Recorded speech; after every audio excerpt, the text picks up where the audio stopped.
Hello there, and welcome to the Daily Dose of Lore. Tonight we're drifting into the shadowed town of Derry, Maine, where an ancient hunger sleeps beneath ordinary streets, and fear itself takes shape. For over 1 billion years, something has waited in the dark places beneath this small American town, waking every 27 years to feed. If this helps you unwind, a like and subscribe helps others find their way here too. But for now, let's begin. In the beginning, long before Earth cooled or stars learned their names, it existed in a place Stephen King calls the macroverse, a realm beyond the edges of our universe where reality bends in ways human minds cannot fully comprehend. This entity, this thing that would one day choose the shape of a clown, drifted through dimensions of orange light and endless hunger, a consciousness older than matter itself, feeding on emotions as nourishment, fear as seasoning for its eternal appetite. The macroverse was not heaven or hell, but something stranger still, a space between spaces where beings of immense power moved through geometries that would shatter sanity to witness directly.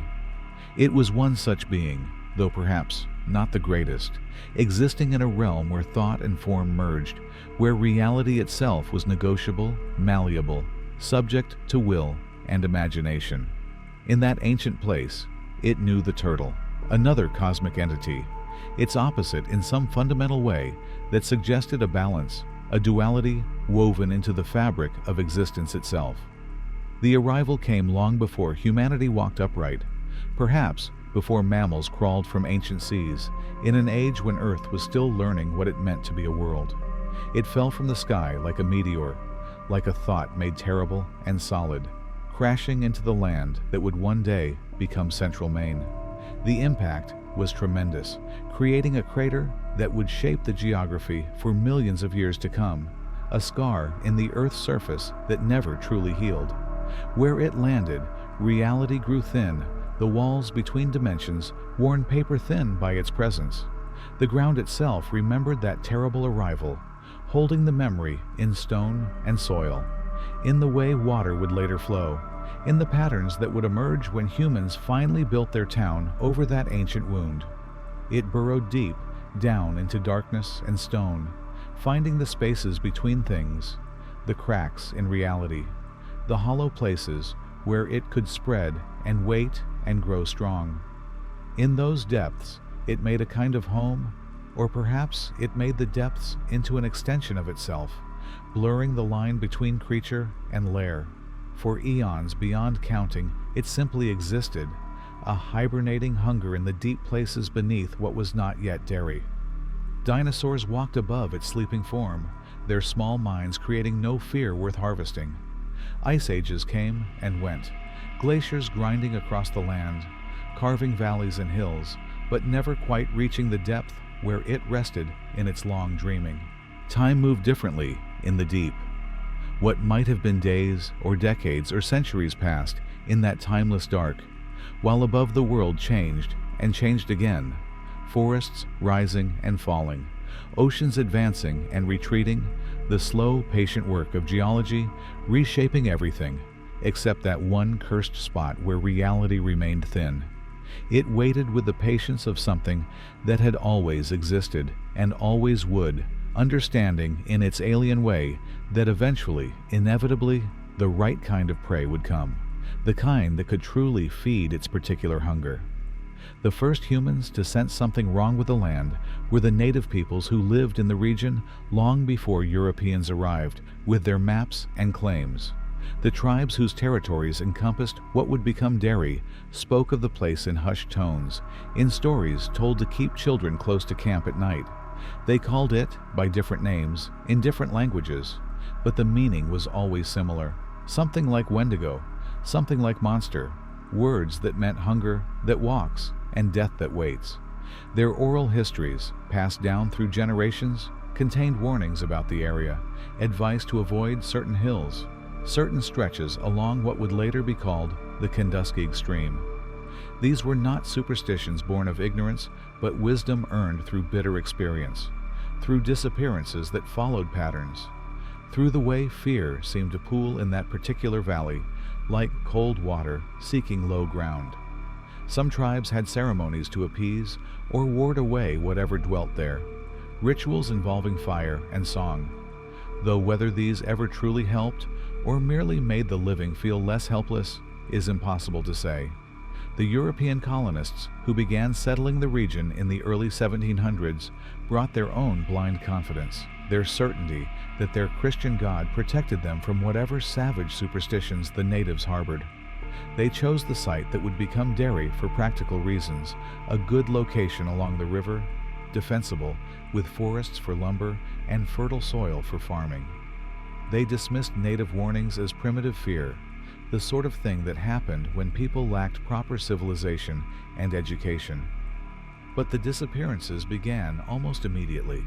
The first winter saw 3 children vanish from the settlement, simply gone between sunset and sunrise, leaving no tracks in the snow, no signs of struggle, nothing but absence and grief. The colonists blamed wolves or hostile natives or the harsh conditions, anything but the truth that some buried part of them recognized, that the land itself was wrong, that something beneath the ground watched and waited and fed. More settlers came despite the losses, drawn by the promise of land and opportunity, each generation forgetting a little more of what the previous generation had witnessed, memory fading the way morning mist burns off under sunlight.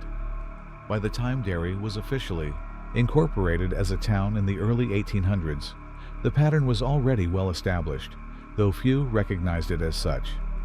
Every 27 years, with a regularity that would seem impossible if anyone had taken the time to track it carefully, the town experienced what might generously be called a troubled period. Disappearances increased, violence flared seemingly at random, accidents occurred with disturbing frequency, and a kind of collective amnesia settled over the survivors once the trouble passed. The town's history, which Mike Hanlon would later piece together through patient research in the Derry Public Library, read like a catalog of tragedy, disaster following disaster in a cycle as predictable as seasons, but far more terrible.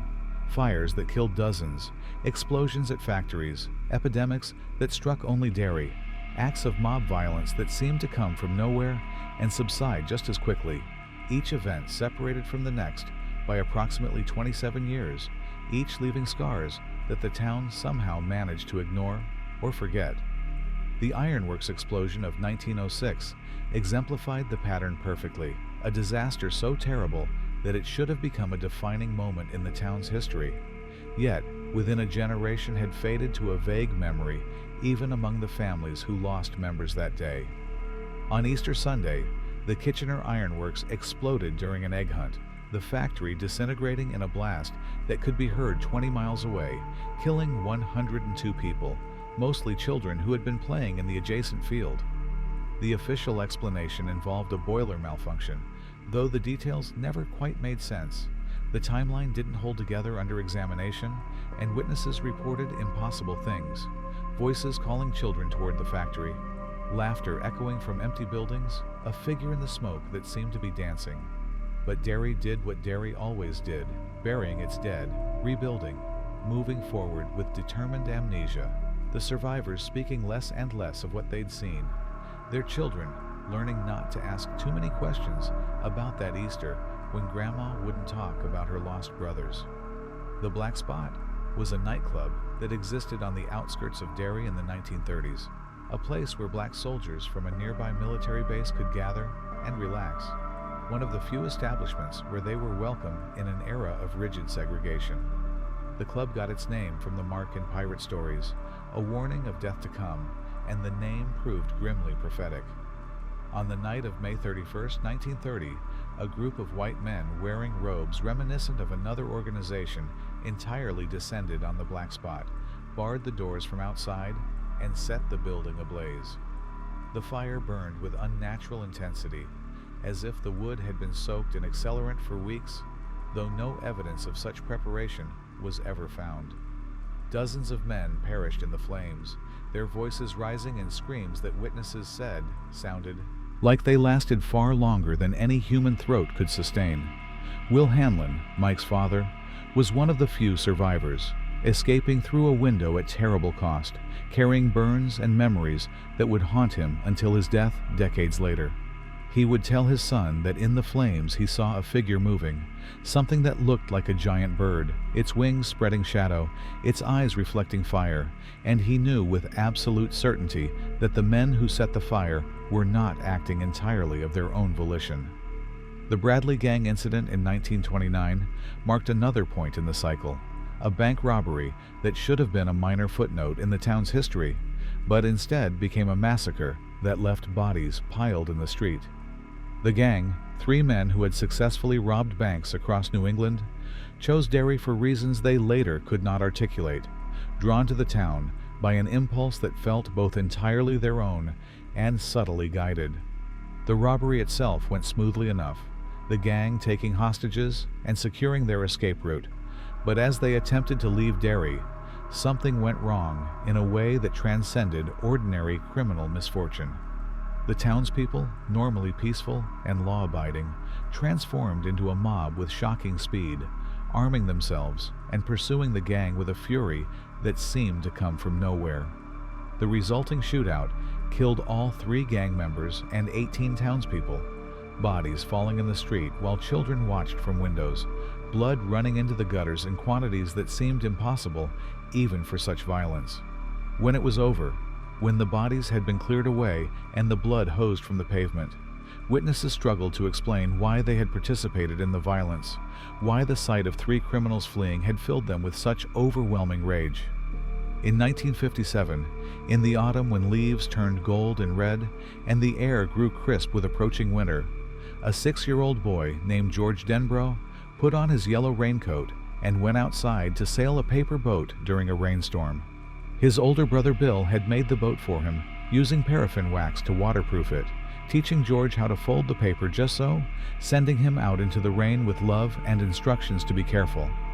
George chased the boat down Jackson Street as it floated in the rushing gutter water, laughing with pure childhood joy at the simple pleasure of watching something he helped make navigate the miniature rapids.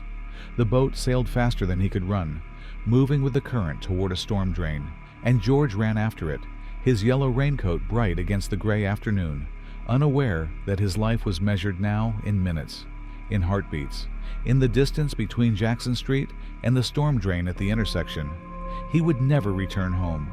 His brother Bill would spend the rest of his childhood and much of his adulthood haunted by the memory of making that boat, of sending George out into the rain, of the moment when everything changed.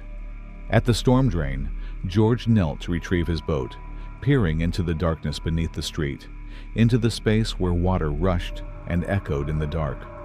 Down there in the shadows, something moved. A pair of eyes caught what little light penetrated the gloom, reflecting it back, bright and terrible. A voice spoke, friendly and warm, calling George by name, though they had never met. From the darkness emerged a clown, or something wearing a clown's face. White grease paint and red nose and orange pom-pom buttons, introducing itself as Pennywise the dancing clown. The voice was jolly and kind, promising to return George's boat, asking if George would like a balloon, speaking with the easy confidence of an adult who knows how to talk to children. George, raised to be polite, raised in a time when children trusted adults, leaned closer to hear better over the sound of the rain. The clown's smile never wavered, wide and red and far too large. When George reached for the boat, when his small hand extended into that darkness beneath the street, something seized him with terrible strength, and his screams were lost in the sound of the storm. Bill Denbro was 11 years old when his brother George disappeared, a boy who stuttered when he spoke and loved to read, and had made his younger brother a paper boat as an act of brotherly kindness that would haunt him forever. When George failed to return home, when the hours stretched into evening and Bill's parents began to panic, when the police were called and searches organized, Bill felt something break inside himself, a guilt that would never fully heal. The official story was that George must have fallen into the swollen stream, his body swept away by the current, likely trapped beneath some log jam or debris pile where the searchers simply hadn't looked carefully enough. But Bill knew better, even though he couldn't articulate how or why. He had seen something in his dreams, something reaching from a storm drain, something that wore a smile but was not human, not even close. All through that winter and spring, Bill would wake in the dark, hearing George's voice calling for help, seeing those eyes in every shadow. He became obsessed with Derry's storm drains, with the sewer system that spread beneath the town like veins beneath skin, convinced his brother was down there somewhere, that somehow George might still be saved. Ben Hanscom was the new kid in Derry that year, overweight and bookish, the sort of child who found sanctuary in libraries and loneliness on playgrounds. He loved architecture and history, spending hours at the Derry Public Library researching the town's past, drawn to something he couldn't name, a sense that Derry's history held secrets worth uncovering. His weight made him a target for bullies, particularly Henry Bowers and his gang, boys who seemed to carry violence in their bones, who found genuine pleasure in causing pain. One day, near the end of the school year, Henry and his friends cornered Ben on the Barrens, a wild area of brush and stream on the edge of town, and Henry carved his initial into Ben's stomach with a knife, the letter H cut deep into soft flesh, while the other boys held Ben down and laughed. Ben escaped, running bleeding through the woods, finding his way to a place where the stream widened into a marshy area, hiding there in the cool water while his blood mixed with mud and stream current. In that place, shaking with shock and pain, Ben saw something moving in the trees, a figure that seemed to shift and change, first a mummy wrapped in rotting cloth, then something else, something his mind refused to fully register. He fled again, stumbling toward town, toward safety, but the memory remained, the certainty that something in Derry was very, very wrong. Beverly Marsh lived on the Lower East Side of Derry, in an apartment that smelled of old cooking and her father's cigarettes, a place where she learned to be quiet and small, and to recognize the signs that meant she should find somewhere else to be.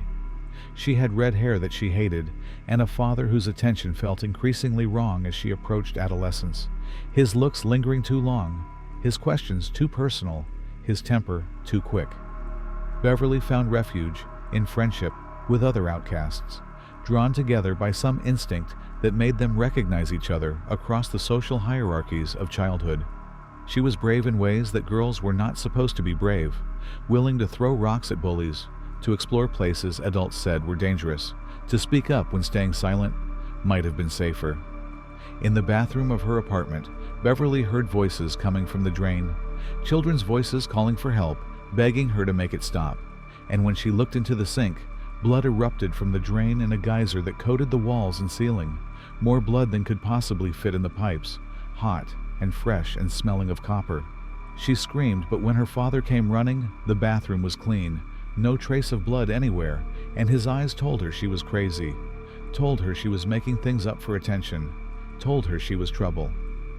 Eddie Kasprak was small for his age, asthmatic according to his mother, fragile in ways that required constant vigilance and medication. His entire life organized around avoiding germs and injury and anything that might trigger one of his attacks. His mother Sonia kept him close, her love a smothering blanket that left no room for independence or risk, her constant warnings about danger creating a world where everything posed a threat. Eddie carried an aspirator everywhere, reaching for it whenever anxiety tightened his chest, certain that without it, he might suffocate, might simply stop breathing and die on whatever street he happened to be walking. But despite his mother's efforts, or perhaps because of them, Eddie found himself drawn to other children who didn't quite fit, kids who understood what it meant to be afraid, who were also marked as different, as other. One day, while playing near the canal, Eddie encountered a figure that emerged from a culvert, a leper with disease-ravaged skin, sores weeping fluid, reaching toward Eddie with hands that were more bone than flesh, croaking promises of disease and death. Eddie ran, his breath coming in gasps, his aspirator forgotten in his panic, and the fact that he could run, that he didn't collapse wheezing and helpless, planted a seed of doubt about everything his mother had told him. Richie Tozier was the class clown, the kid with the big glasses and bigger mouth, always ready with a joke or impression. using humor as both shield and sword against a world that often seemed hostile or boring in equal measure. He did voices, accents, impersonations of teachers and movie stars, anything to get a laugh, to hold attention, to avoid the silences where darker thoughts might intrude. Richie's humor masked genuine intelligence and a sensitivity he would die before admitting to. His constant patter, a defense mechanism so well practiced that even he sometimes forgot where the performance ended and his real self began.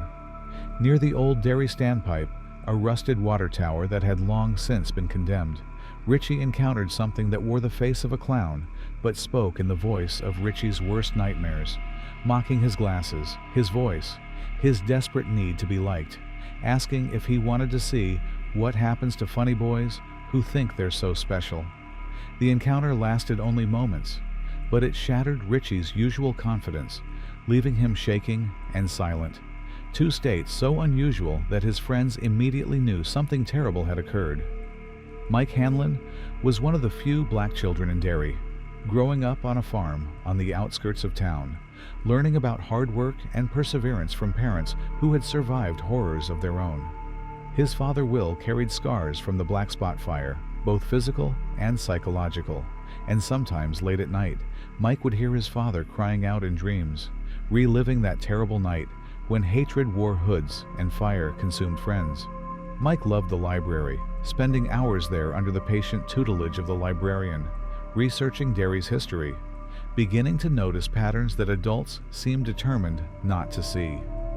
Near the Derry Ironworks ruins, Mike encountered a giant bird, something prehistoric and impossible. Its wingspan blocking out the sky, its beak dripping with blood, its eyes holding an intelligence that was far too human. The bird attacked, swooping down with talons extended, and Mike ran for his life, the sound of wings like thunder in his ears. When he told his father about it, Will Hanlon went very quiet, then spoke about how sometimes evil takes many forms, how it had been in Derry longer than the town itself, how the only defense was to stand together against darkness. Stan Uris was the most orderly of the group, the son of a rabbi, a boy who found comfort in rules and reason, in the predictability of routines and the logic of cause and effect. He was meticulous about his hobbies, particularly bird watching, keeping careful records of every species he identified, noting dates and locations with scientific precision. Stan struggled with the messiness of emotions, with the irrational fear that sometimes gripped him for no reason he could name, with the sense that beneath Derry's ordinary surface lurked something that violated every natural law he understood. In the standpipe, where stagnant water pooled in darkness, Stan saw drowned children, bloated and pale, floating toward him with eyes that still held some terrible awareness, hands reaching, mouths opening, water pouring from their throats as they spoke his name. He fled in a panic so complete that he later could barely remember getting out, emerging into daylight shaking and changed, some fundamental part of his worldview shattered beyond repair. The seven of them came together that summer of 1958, drawn by shared fear and inexplicable recognition, forming what they called the Losers Club, with the self-deprecating humor of children who knew exactly where they stood in the social hierarchy. They built a dam in the Barrens, digging in mud and stone, creating something together that was more than just a pile of rocks in a stream. In the process of building, they talked, sharing their encounters with something they didn't yet have a name for, comparing notes on impossible visions and terror that left no physical evidence. They realized with growing horror that they had all seen it, this thing that changed shape to match their individual fears, that seemed to know them intimately despite never having met them before. Bill emerged as their leader by unspoken consensus, driven by grief and guilt over George, determined to understand what had taken his brother, to somehow make right what had gone so terribly wrong. Together, they were stronger than separately, their friendship becoming a kind of magic in itself, a light that pushed back against darkness. Henry Bowers was 14 years old that summer, tall and strong for his age, with a father who drank too much and used his fists to solve problems that might have been better addressed with words. Oscar Bowers ran a farm on the outskirts of Derry, a hard man, made harder by disappointment and alcohol, teaching his son through violence that the world was divided into the strong and the weak, the winners and the losers. Henry absorbed these lessons well, finding in cruelty a kind of power that compensated for the powerlessness he felt at home, where his father's rages could turn on him without warning or reason.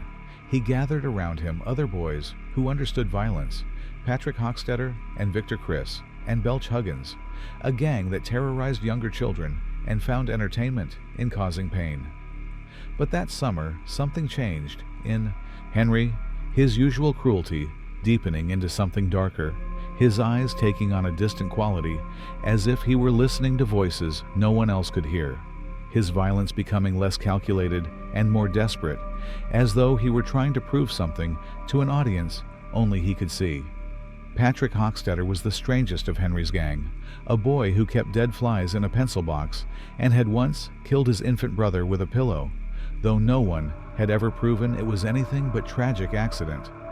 Patrick operated from a philosophy so solipsistic that it approached genuine insanity, believing on some fundamental level that he was the only real person in the world, that everyone else was merely automaton, figures in a dream he was having. He kept a refrigerator in the dump where he imprisoned small animals, coming back day after day to watch them suffocate, studying their deaths with scientific detachment. One afternoon at the dump, Patrick opened his refrigerator of horrors to find it empty, the animals gone, and as he peered into the darkness inside, leeches poured forth. Not the small, harmless things that lived in Derry's streams, but enormous prehistoric creatures, lamprey-like mouths lined with teeth, covering Patrick in a writhing mass. His screams brought no help.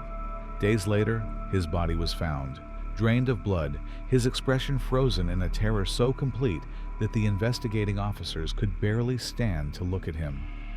The house on Neibolt Street stood abandoned, its windows broken and boarded, its yard overgrown with weeds that seemed somehow thicker and more aggressive than normal vegetation, as if the house itself wanted to be hidden, wanted to be forgotten. Children naturally avoided the place, sensing wrongness the way animals sense approaching storms, crossing the street rather than walk past its sagging porch. The house was old, even by Derry standards, built in the 1890s, its architecture Victorian and ornate, but fallen into disrepair so complete that the original elegance was barely visible beneath decay. Homeless people sometimes tried to shelter there, but they never stayed long, fleeing after a single night with stories they couldn't quite articulate, tales of voices in the walls and shapes in the shadows, and dreams so vivid they couldn't be certain they were dreams at all. The losers discovered that summer that the house was one of the entrances to its territory, that beneath its rotting floorboards lay passages leading down into the sewer system and beyond, into places that existed only partially in normal reality. Eddie Corcoran was 12 years old when he died, a quiet boy with a difficult home life, a stepfather whose discipline crossed the line into abuse, leaving bruises that Eddie learned to hide beneath long sleeves, even in summer. Eddie had a younger brother named Dorsey, who had died the previous year in what the family called an accident. Though Eddie knew the truth, knew his stepfather's temper, knew the EIs. Stairs hadn't been as slippery as the official report claimed. That knowledge made Eddie cautious, watchful, always aware of his stepfather's moods and locations, living in a state of constant vigilance that exhausted him. One evening, Eddie stayed late at school, avoiding going home, and his walk back took him past the canal where water rushed fast and cold. From beneath a wooden bridge, something called his name, using Dorsey's voice, his dead brother begging for help, begging Eddie to come closer. Eddie, grief-stricken and guilty about Dorsey's death, about his inability to save him or even tell the truth, approached the bridge. What emerged from beneath it wore Dorsey's face, but moved in ways human bodies shouldn't move, joints bending backward, teeth too sharp, eyes reflecting light like an animal's. Eddie's body was found downstream 3 days later, and his stepfather showed no grief at the funeral. Betty Ripson was 14, a girl with dark hair and a quiet demeanor, Someone who moved through Derry streets like a ghost, barely noticed, easily forgotten. She lived with her mother and grandmother in a small house near the canal, helping care for her grandmother, who was slowly losing herself to dementia, spending hours reading to the old woman who sometimes knew Betty and sometimes called her by names from decades past. Betty disappeared on a June afternoon, walking home from the library with a stack of books that were later found scattered along the path she would have taken. Search parties combed the area for days, volunteers dragging the canal and searching the woods, but no trace of Betty was found, except those scattered books, their pages damp and warped from lying in the grass. Weeks later, a portion of her body was discovered in the barrens, and what the police saw in that discovery, the condition of the remains, the specific nature of the trauma, was kept from the public, from Betty's family, from everyone except those who had no choice but to witness it directly. The Derry Public Library became the losers' unofficial headquarters, a place where they could gather without adult interference, where Mike had access to the historical records that were slowly revealing the terrible pattern beneath Derry's history. The librarian, a woman who wore cardigans regardless of weather and spoke in whispers, even when the library was empty, seemed to understand that the children were researching something important, though she never asked what. Mike showed the others what he discovered, spreading old newspapers and records across a library table, pointing out the dates, the 27-year cycles, the way violence and disappearances clustered in specific years going back as far as records existed. The others studied the evidence with growing horror, seeing their own experiences reflected in stories from decades past, children vanishing, witnesses reporting impossible things, the same pattern repeating over and over. Bill traced the dates, with one finger counting forward from the most recent cycle, realizing they were living in a waking year, that it was active right now, feeding. And unless someone stopped it, the pattern would continue into the next century and the one after that. The Barrens became their safe place, a wild stretch of woods and stream on the edge of town where adults rarely ventured and children could disappear for hours without explanation. They improved their dam, digging deeper, building higher, creating a pool where the water ran clear and cold. In that place, surrounded by trees and the sound of running water, they could almost forget about the terror that stalked Derry's streets, could pretend they were just normal kids, having a normal summer. Beverly proved to be the best shot among them, able to hit targets with rocks thrown from her slingshot with uncanny accuracy, a skill she'd developed through years of practice in vacant lots, imagining the targets were her father's face, his reaching hands, his eyes that looked at her in ways that made her skin crawl. They talked for hours in the Barrens, sharing not just their fear of it, but their fears of everything, of abusive parents and bullies and the uncertain future that awaited them, creating bonds that felt more real than family, more permanent than the temporary nature of childhood friendships usually allowed. August came with heat that made the air shimmer, that drew children to the canal and the public pool, that made adults irritable and short-tempered. The losers knew they were running out of time, that summer would end and school would begin, and their opportunity to confront it would pass.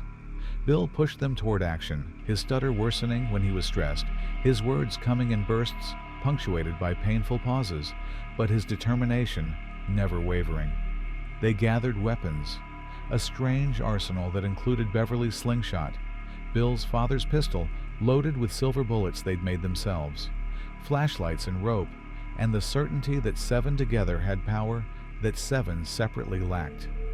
They knew, with the peculiar certainty of children who have looked into darkness and survived, that adults couldn't help them, that grown-ups in Derry seemed unable to see what was happening, their minds sliding away from the truth the way eyes slide away from painful light.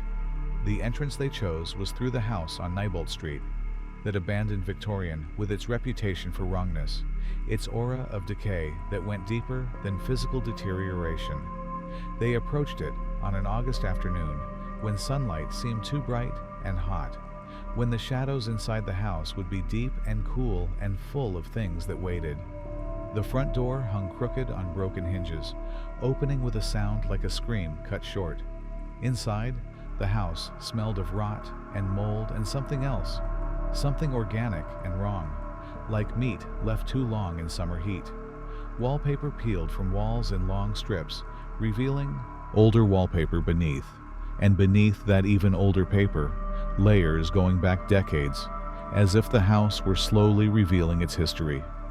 Floorboards groaned under their weight, some of them so rotten that feet went through into darkness below. They found the entrance in what had once been the kitchen, a hole in the floor where boards had been torn away, revealing a passage leading down into deeper darkness, into the sewers that spread beneath Derry like veins beneath skin. The smell from below was indescribable, not just sewage, but something else, something that made their eyes water and their throats close, a stench that seemed alive somehow, that carried within it the suggestion of decay and rot, and things better left undiscovered. Bill went first because he was their leader, and because George was his brother, and because the guilt he carried gave him a courage that was really just desperation wearing a brave face. The others followed, descending into darkness that seemed to swallow their flashlight beams, into passages where water ran in channels carved through ancient stone, where the walls were damp and covered in something that might have been moss, or might have been fungus, or might have been something worse. The sewers were vast, far more extensive than any system serving a town of Derry size should have been, tunnels branching and rejoining in patterns that suggested neither logic nor purpose, as if they'd been carved by something that moved through stone the way fish move through water. They walked for what felt like hours, but might have been minutes, time behaving strangely in the dark beneath the town, their flashlight beams catching glimpses of things that moved at the edge of vision, shapes that scattered when light fell directly on them. The sound of water was everywhere, running and dripping and rushing, echoing off stone walls in patterns that sometimes almost sounded like voices, like singing, like laughter coming from no particular direction. Eddie's breathing grew labored despite his aspirator, panic tightening his chest, but he pushed forward because his friends pushed forward, because stopping meant being alone in the dark. They found signs of other people who had come this way, old signs, bones that might have been animal, or might have been human, bits of clothing so rotted that they fell apart at a touch, scratches on walls that formed shapes too regular to be random, but too strange to be writing in any language they recognized. The deeper they went, the more reality seemed to bend around them, the tunnels growing wider and then narrower, the ceiling sometimes high above and sometimes pressing close enough to scrape their heads. They passed through chambers where the walls moved with things that rustled and scraped, through passages where the water ran red before running clear again, through places where the smell grew so intense that they had to breathe through their mouths and even then could taste it. Beverly felt it, watching them, felt attention focusing like a magnifying glass, focusing sunlight, hot and terrible and patient. Richie stopped making jokes, his usual patter dying in his throat, his silence more frightening to the others than any of his nervous commentary would have been. They were in its territory now, the place where it lived and fed and dreamed, where the rules of the world above didn't fully apply. In a chamber where tunnels converged, where water pooled in stagnant darkness, they found George's yellow raincoat, torn and stained but unmistakably the one Bill had watched his brother wear that October day. Bill picked it up with shaking hands, the fabric falling apart where water had rotted it, and the grief that washed over him was so intense that he almost turned back, almost gave up, because seeing that coat made George's death real in a way nothing else had. But Beverly took his hand, and Eddie stood on his other side, and the others formed a circle around him, and their presence gave him strength enough to continue. They knew then, with absolute certainty, that George was dead, that all the missing children were dead, that they were hunting something that collected bodies the way normal children collected stamps, something that had been doing it for longer than Derry had existed. The lair they finally found defied description. A space that couldn't exist in the real world but nevertheless did, a cavern so vast that their flashlights couldn't find the far walls, the ceiling lost in darkness high above. In the center rose what looked like a pile of old circus equipment, parts of a carousel, and tent poles and tangles of rope. But woven throughout were things that had clearly never been part of any circus. Bones arranged in patterns that hurt to look at directly, objects that might have been toys or might have been artifacts from some reality other than their own. The pile shifted as they watched, pieces moving without being touched, rearranging themselves in response to their presence. And then it appeared, not walking, but simply being there, as if it had always been there, and they'd only just noticed. Pennywise the dancing clown in all its terrible glory, smiling that smile that was far too wide, eyes that reflected their flashlight beams back as orange light that seemed to pulse with its own heartbeat. The confrontation began, not with violence, but with words, with Pennywise speaking to them in voices they recognized, dead voices. George's voice telling Bill how much dying hurt, Betty Ripsom's voice asking Beverly why no one had saved her, Eddie Corcoran speaking to Eddie Kasprak about what drowning feels like from the inside. It shifted shapes as it spoke, becoming their fears made manifest, becoming the leper that Eddie dreaded, the mummy that haunted Ben, the voices that tormented Beverly. It fed on their terror, growing larger and more solid as they trembled before it, explaining in Patrick Hochstetter's stolen voice that fear made the meat taste better, that it had been eating children in this place for longer than their ancestors had been human, that it was eternal and they were temporary, and their resistance was both amusing and futile. But Bill, stuttering so badly that words came out in fragments, managed to speak the beginning of the ritual of Chud, words he didn't know he knew, sounds that came from some deep place in his mind. The ritual of Chud was an ancient thing, older than language, a battle of wills fought on a level beyond the physical, tongue to tongue, in a metaphorical sense that Bill understood without being able to explain. It involved biting, in a symbolic way, involved holding on when every instinct screamed to let go, involved facing down something that existed partially outside normal reality by meeting it, in that space between dimensions where belief and imagination had weight and substance. Bill engaged it, while the others stood witness, their combined attention creating a kind of power, their friendship forming a shield that it couldn't quite penetrate. In that battle, Bill saw things that no 11-year-old should have to see, glimpsed the deadlights that were its true form, orange light that meant madness and dissolution.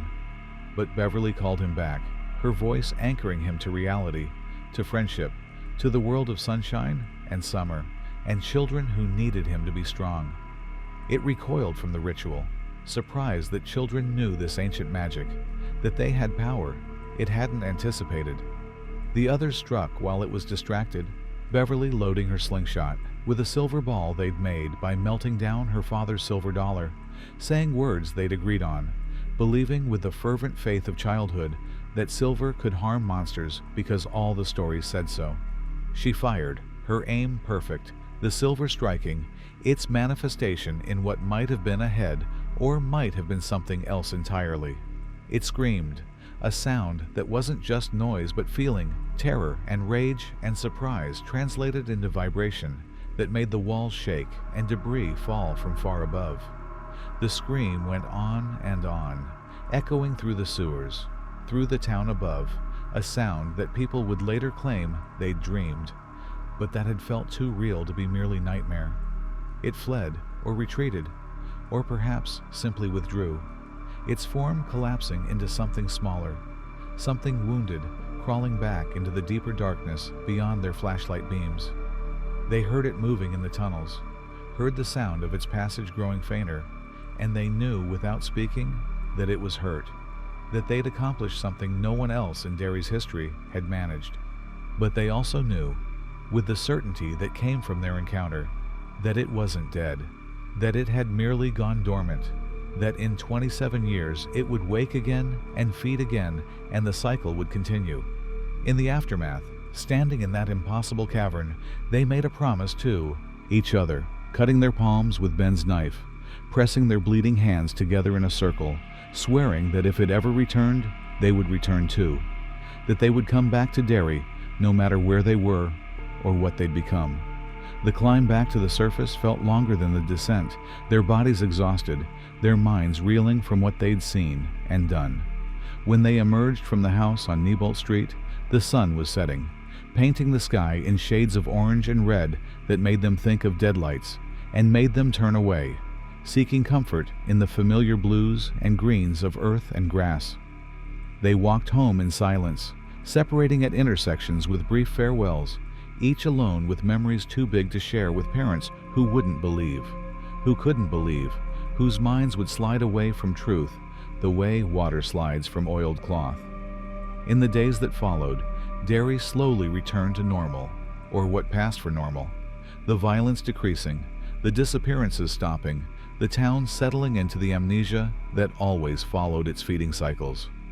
By the time school started in September, most people had already begun to forget the troubled summer, their memories growing vague, their concerns shifting to ordinary things like homework and football games and the approaching holidays. The Losers Club scattered after that summer, the way childhood friends often do when the thing that bound them together is resolved or at least postponed. Stan Uris moved to Atlanta and became an accountant, finding in numbers and balance sheets a kind of order that helped quiet the memories of chaos beneath Derry. Ben Hanscom left for Nebraska and eventually became an architect, his childhood dreams of building things transformed into a successful career designing structures that would stand for generations. Beverly Marsh escaped to Chicago, then Portland, seeking distance from her father and the bathroom that had bled, carrying scars that went deeper than skin. Richie Tozier went to California and became a radio DJ, using his gift for voices to entertain audiences who never knew the terror that hid beneath his humor. Eddie Kaspbrak settled in New York, married a woman who resembled his mother in uncomfortable ways, managing a limousine company with the same anxious precision he'd brought to avoiding germs as a child. Bill Denbro became a successful writer, crafting horror novels that critics praised while never quite understanding that the monsters in his books were all variations on the same theme, the same ancient fear wearing different masks. Only Mike Hanlon remained in Derry, the keeper of memory in a town built on forgetting. He took a job at the Derry Public Library, the same library where he'd first discovered the patterns in the town's history, and he continued the research he'd begun as a child. His parents had died in a house fire when Mike was in his 20s, a fire that investigators ruled accidental, but that, Mike knew in his bones, was connected to it, to the fact that Will Hanlon had survived the black spot and carried memories of what evil could do. Mike never married, never left, spending his days among books and newspapers and historical records, tracking every disappearance and strange death, maintaining the chronicle that everyone else in Derry seemed compelled to forget. He became a fixture in the library, a quiet black man in a predominantly white town, accepted but always slightly apart, which suited him fine because distance helped him maintain the objectivity necessary to see what others couldn't. The 27 years between 1958 and 1985 passed peacefully in Derry, or as peacefully as Derry ever managed. The town prospered in the way small American towns prospered in the post-war boom, adding shopping centers and fast food restaurants, watching its children go off to college and sometimes return, sometimes stay gone. People lived and worked and raised families, experiencing the normal joys and sorrows of ordinary life, rarely thinking about the town's history, never noticing the patterns that Mike Hanlon tracked so carefully. It was as if something in the water made forgetting easy, made questions die before they could be fully formed, made curiosity about the past seem somehow impolite or unnecessary. Parents whose children had disappeared in 1958 sometimes struggled to remember their names, the way you struggle to remember a dream after waking, the details slipping away even as you reach for them. In their scattered lives across the country, the other members of the Losers Club also forgot, or almost forgot, their memories of that summer growing vague and dreamlike, the details softening until they seemed more like stories they'd been told than experiences they'd lived. Stan Uris built a successful accounting practice and married a woman named Patty, who loved him for his precision and order. never speaking about his childhood in Maine, steering conversations away from the past with subtle skill. Ben Hanscom became wealthy designing buildings, his weight falling away in his 20s to reveal the handsome man who'd been hidden beneath childhood fat, dating casually but never seriously, keeping a part of himself locked away. Beverly married a man named Tom Rogan, who seemed charming at first, attentive and protective, but who gradually revealed himself to be a controller, a man whose love came with conditions and whose anger came with fists, history repeating itself in the terrible way that trauma often does. Bill Denbro married an actress named Audra, a beautiful woman who appeared in his film adaptations, who loved him despite his stutter that returned when he was stressed or tired, who tried to understand the darkness that sometimes claimed him without warning.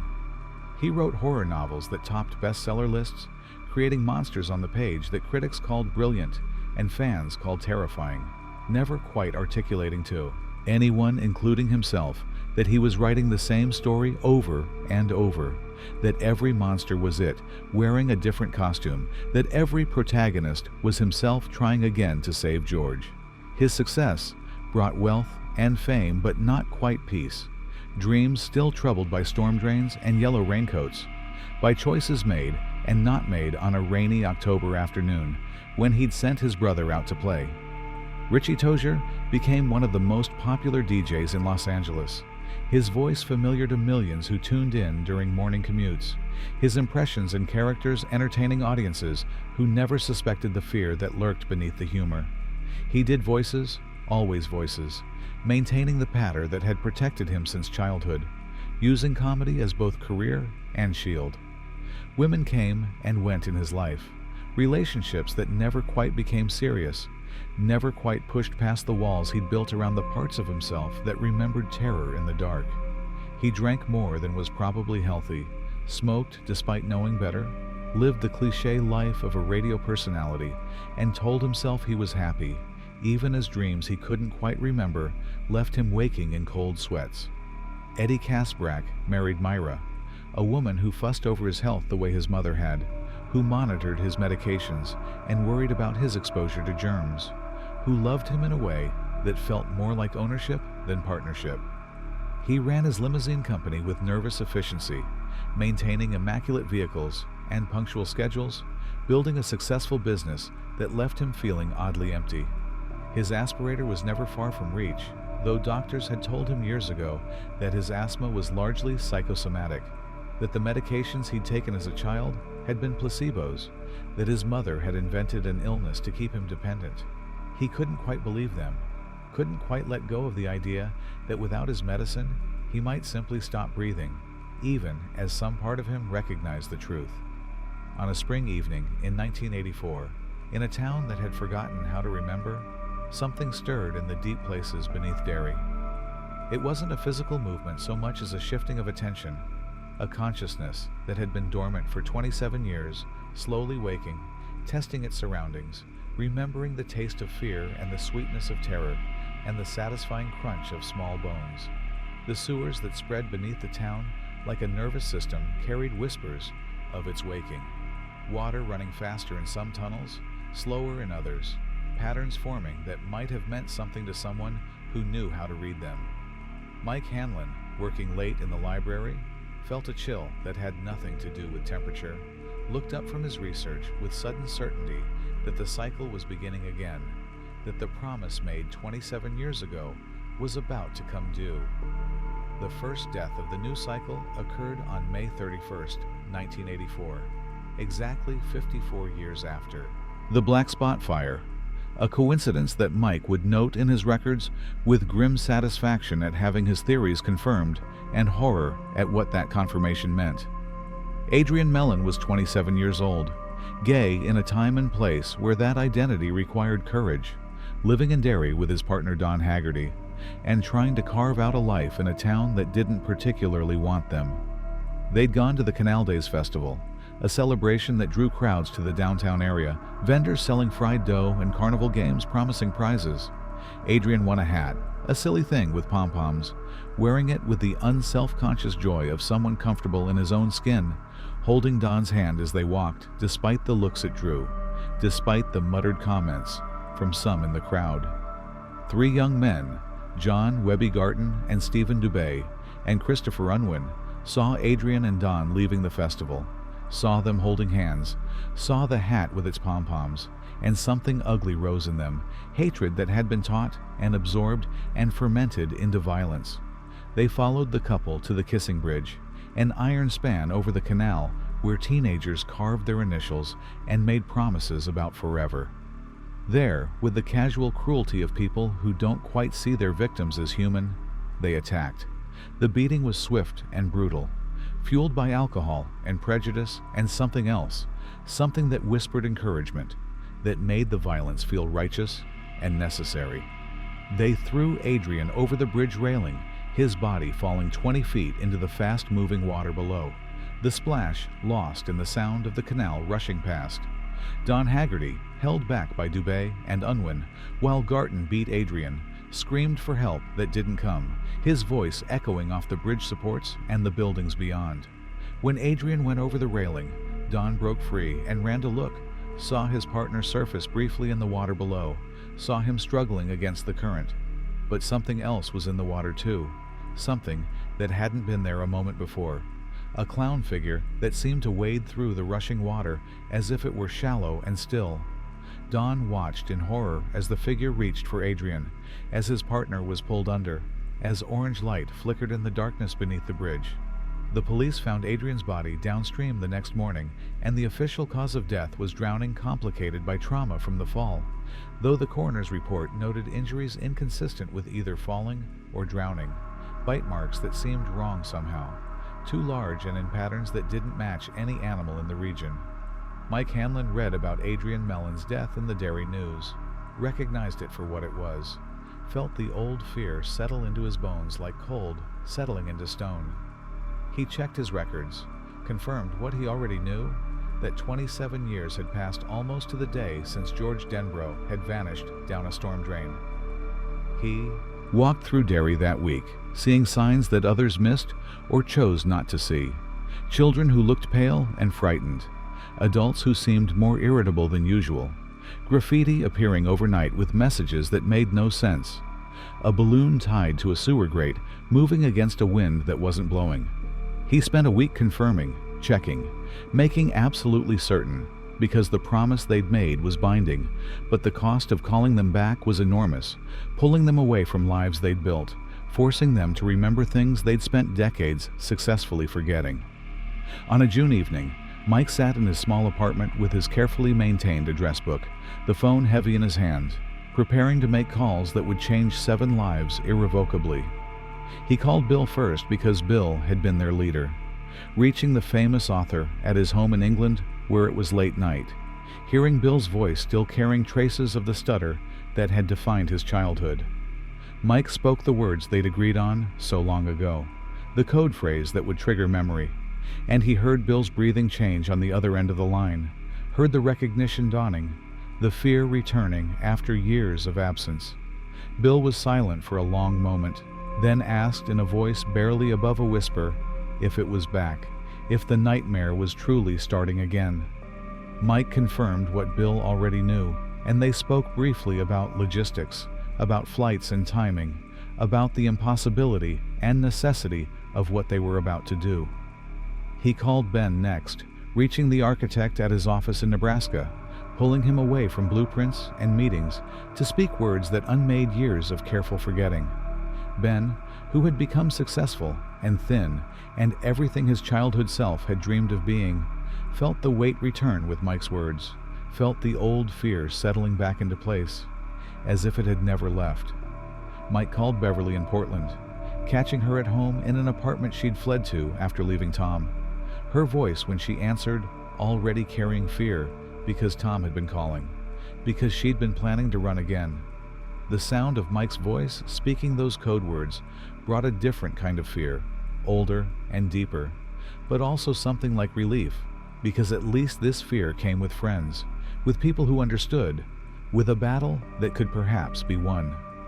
Richie Tozier was on the air when Mike's call came, his producer taking a message, and when Richie called back during a commercial break, his usual humor died mid-sentence as Mike spoke.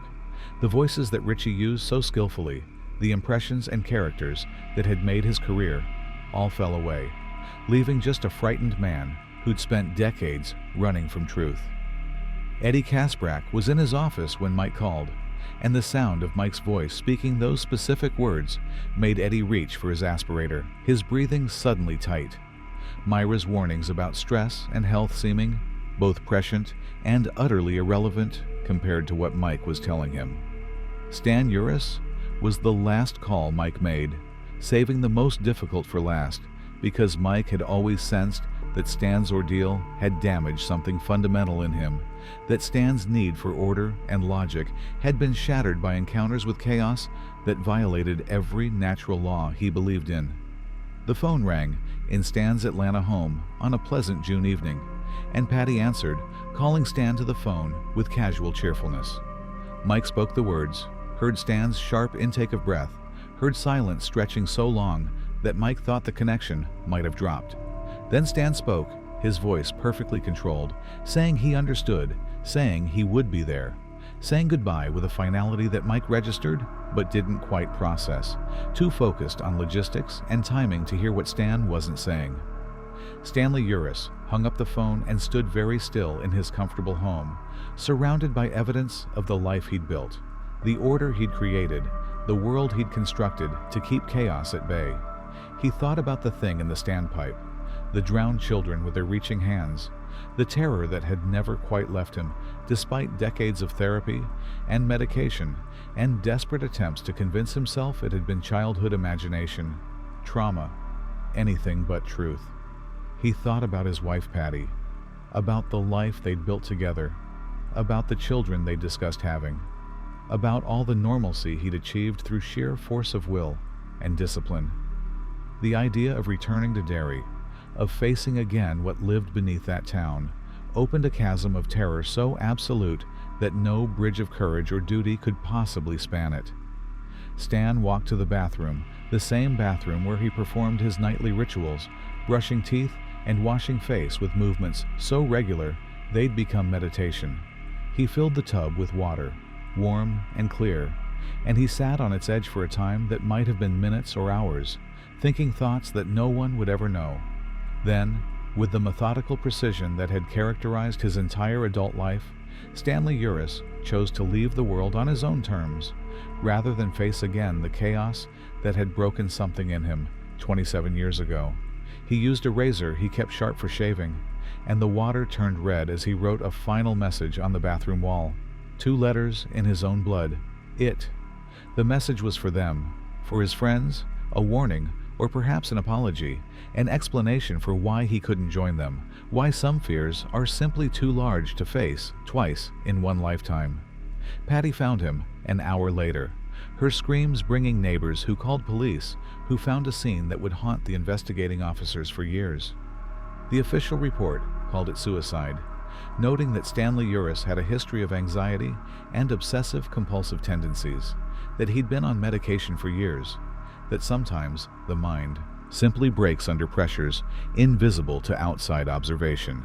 But Mike Hanlon, when he received the call from a detective asking about Stanley's childhood in Derry, about recent contact between them, knew the truth. Stan had kept the promise in the only way he could, had chosen death rather than face what waited beneath the town, had left them a message written in the most permanent ink available.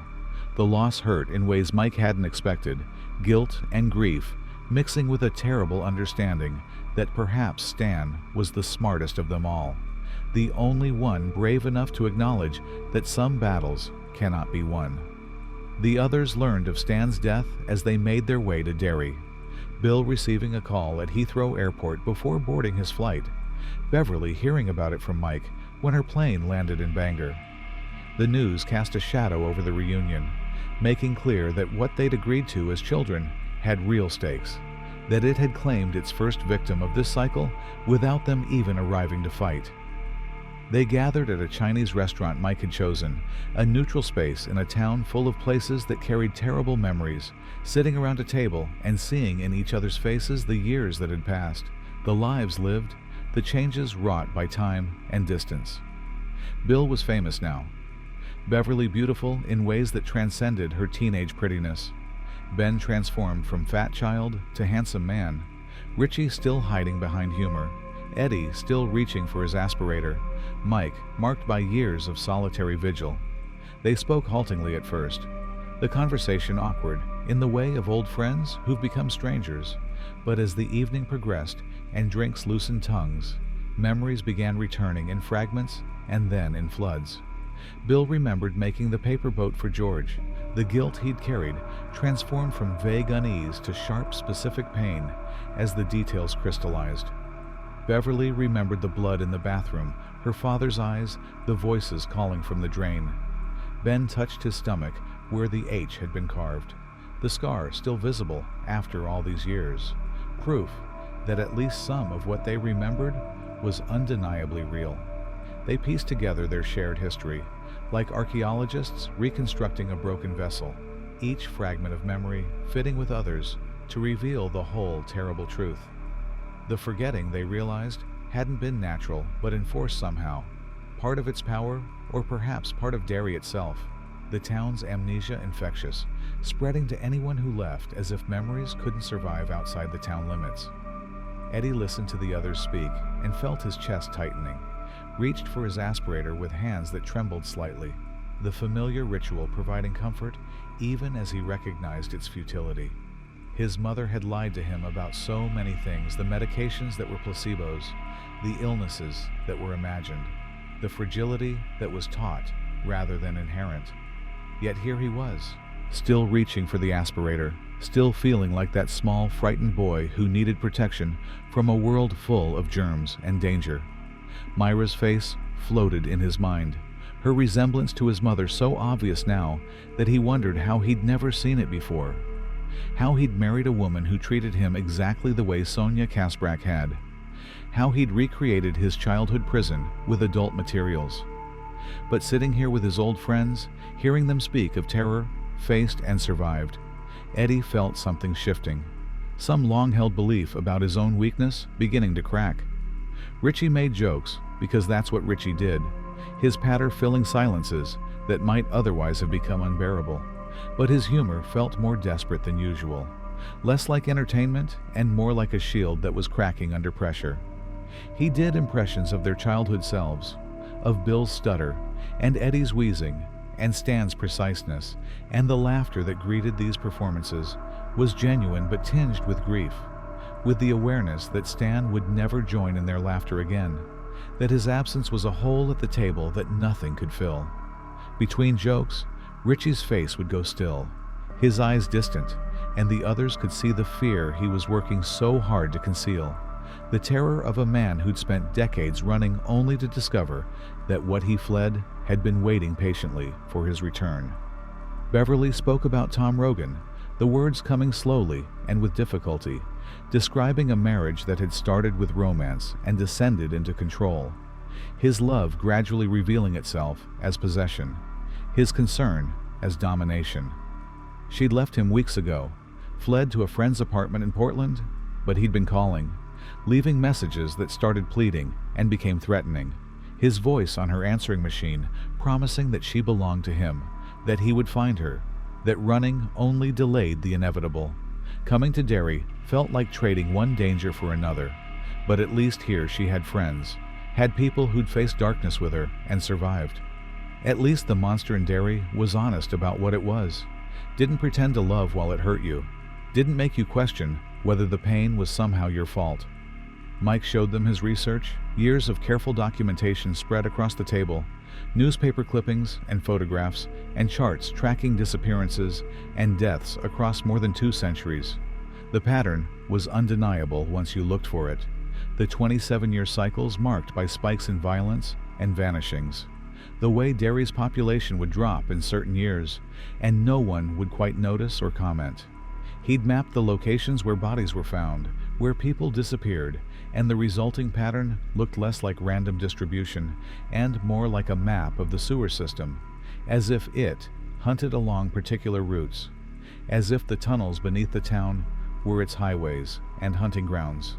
The others studied the evidence with growing horror, seeing their childhood experience validated, but also expanded, understanding that what they'd faced in 1958 was part of something far older and larger than they'd imagined.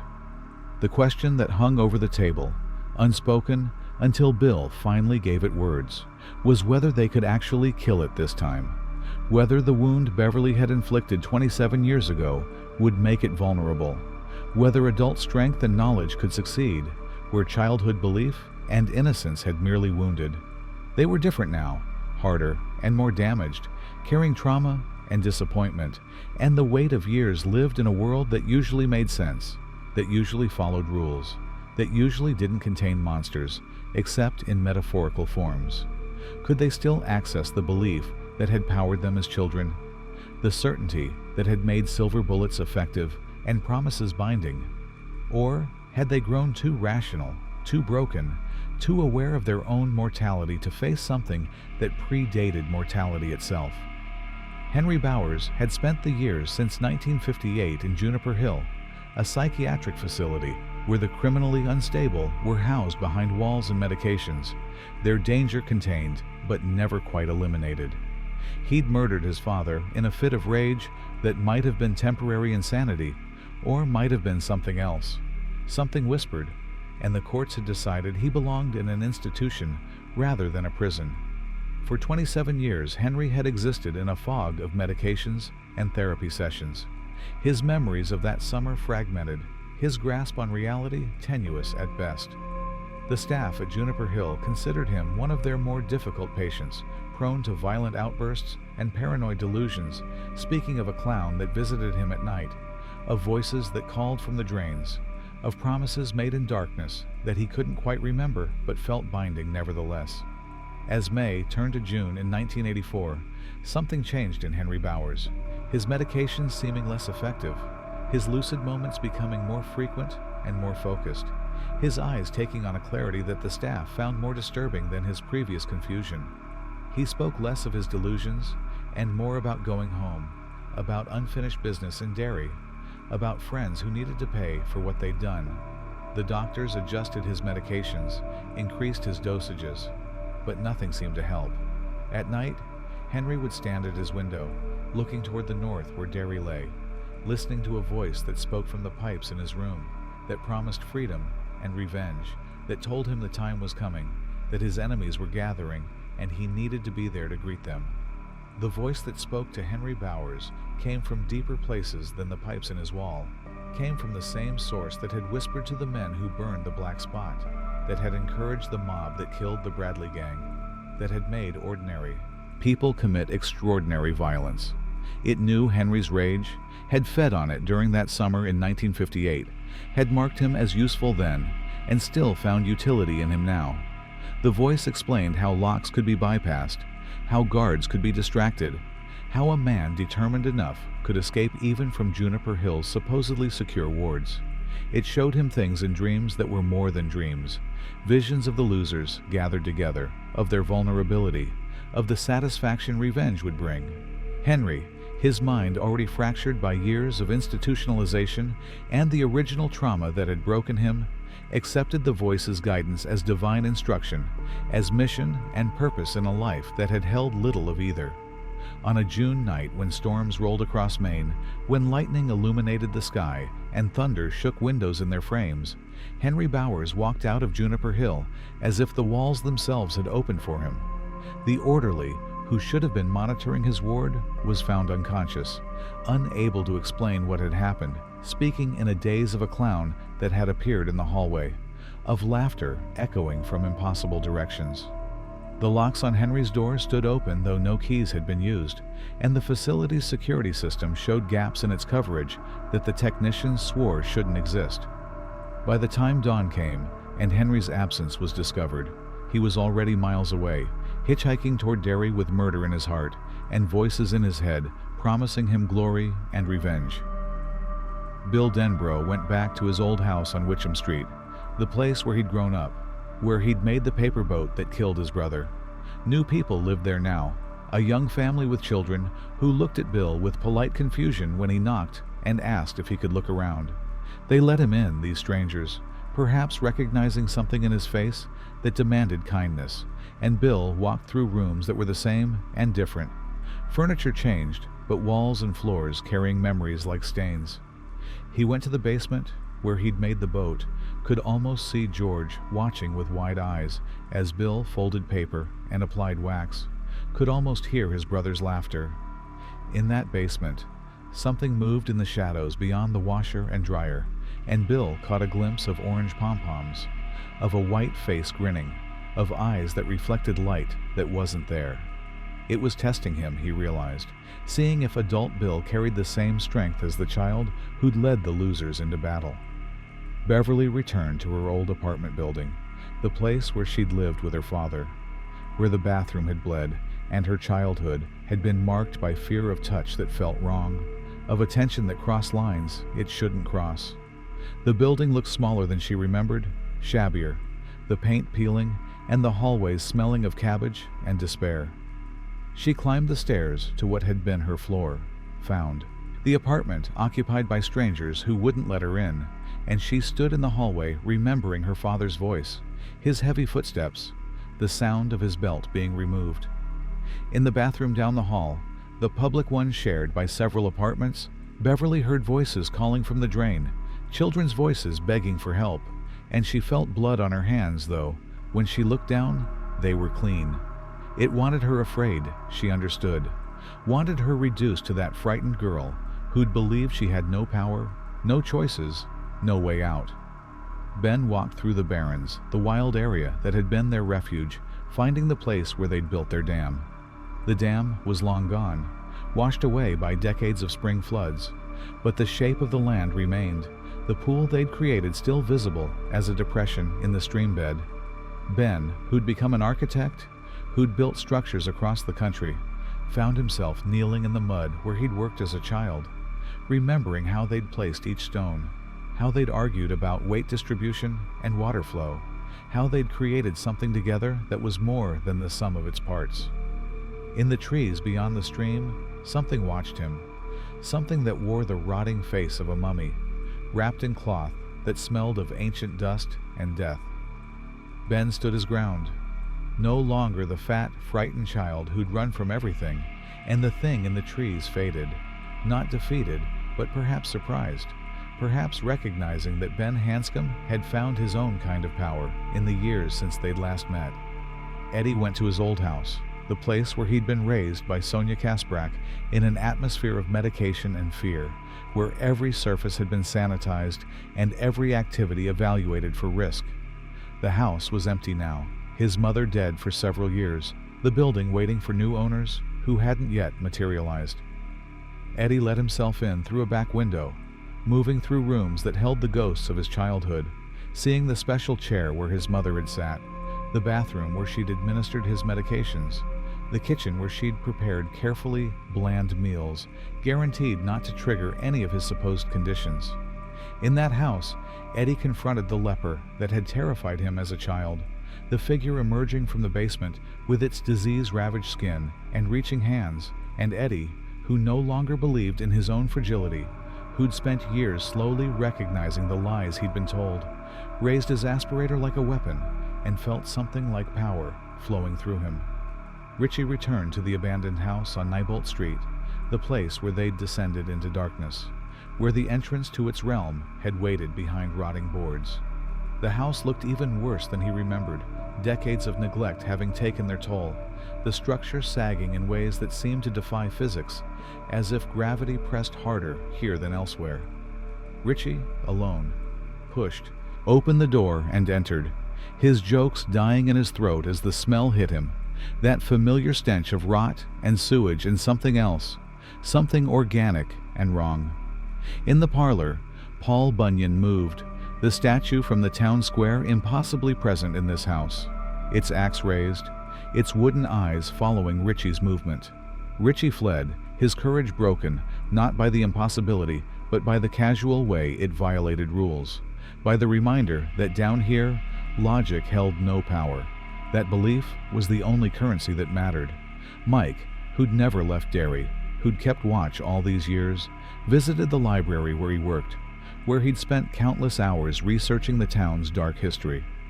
In the stacks between shelves of local history, Mike encountered something that wore the face of his father Will, the father who died in that suspicious fire, appearing now with burns covering his skin, with eyes that wept smoke, speaking of the black spot and the men who'd died there, asking Mike why he'd stayed in this cursed place, why he'd appointed himself guardian of a town that didn't want guarding. Mike stood his ground, remembering that his father had been brave, had survived when others hadn't, had taught Mike that standing against evil was its own reward, regardless of outcome. The figure faded, unable to break Mike's resolve, unable to shake the foundation of purpose that had kept him in Derry when everyone else had fled. Tom Rogan arrived in Derry 2 days after Beverly, tracking her through methods that were part detective work and part obsession, following the paper trail of her flight, making calls and asking questions until he found where she'd gone. He rented a room at the Derry townhouse, the same hotel where Beverly was staying, and he waited with the patience of a predator, watching for his chance. Tom didn't understand what Beverly was doing here, didn't care about her talk of childhood friends and old promises, saw only that she'd left him, that she'd broken the rules of their relationship, that she needed to be reminded of who she belonged to. In his room, Tom planned his approach, considered his words, imagined the satisfaction of putting Beverly back in her place, of making her understand that leaving him was not an option she was permitted. But Tom Rogan didn't understand Derry, didn't realize that in this town, violence had competition, that it was already feeding and had no interest in sharing. Henry Bowers arrived in Derry with murder in his heart and a knife in his hand, the same switchblade he'd used as a boy to carve his initial into Ben Hanscom's belly. The years at Juniper Hill had left their mark, his face lined and his eyes carrying the blank quality of someone who'd spent too long looking at interior landscapes no one else could see. He didn't know exactly where to find the losers, but trusted the voice in his head to guide him, the same voice that had helped him escape, that whispered directions, that promised satisfaction. Henry moved through Derry like a ghost, recognized by some of the older residents who remembered the boy he'd been, avoided by everyone because something in his eyes warned of danger. He made his way to the Derry townhouse, drawn there by instinct or guidance or simple logic, knowing that the losers had to be staying somewhere, that hotels in a town like Derry weren't numerous. The gathering at Mike's library apartment that evening had a quality of last meal, of soldiers preparing for battle, knowing that not all would return. They shared stories from their adult lives, the successes and failures, the loves and losses, filling in the decades they'd missed with each other. Bill spoke about his writing, about how every story was really about Derry, about George, about guilt that never quite faded regardless of therapy, or time, or success. Beverly showed them bruises on her arms from Tom, fading yellow and purple marks that made the men exchange glances that promised violence if Tom appeared. Eddie talked about Myra, about recognizing too late that he'd married his mother, about the slow, suffocating feeling of a life built on lies. Ben spoke little, but his eyes followed Beverly with a longing he'd carried since childhood, an affection that had survived 27 years of separation and silence. They made plans for the next morning, agreeing to descend together into the sewers, to seek out its lair, and finish what they'd started in 1958. Mike brought out maps of the sewer system, official documents, and his own additions based on research and memory, tracing routes that would lead them to the place where tunnels converged, where reality bent, where it made its home. They gathered weapons that felt simultaneously childish and necessary, silver for Beverly's slingshot, flashlights with fresh batteries, items that logic said were useless against something like it, but that belief might make powerful. They didn't speak about Stan, about the empty place at their table, about the message written in blood, but his absence hung over them like smoke, a reminder of the cost of this fight, of what they stood to lose. That night, Henry Bowers made his move, the voice guiding him to the townhouse, whispering instructions about locks and doors and the vulnerability of sleeping people. He found his way to Eddie's room, drawn there by something he couldn't articulate, perhaps simply because Eddie had always seemed the weakest, the most frightened, the easiest target.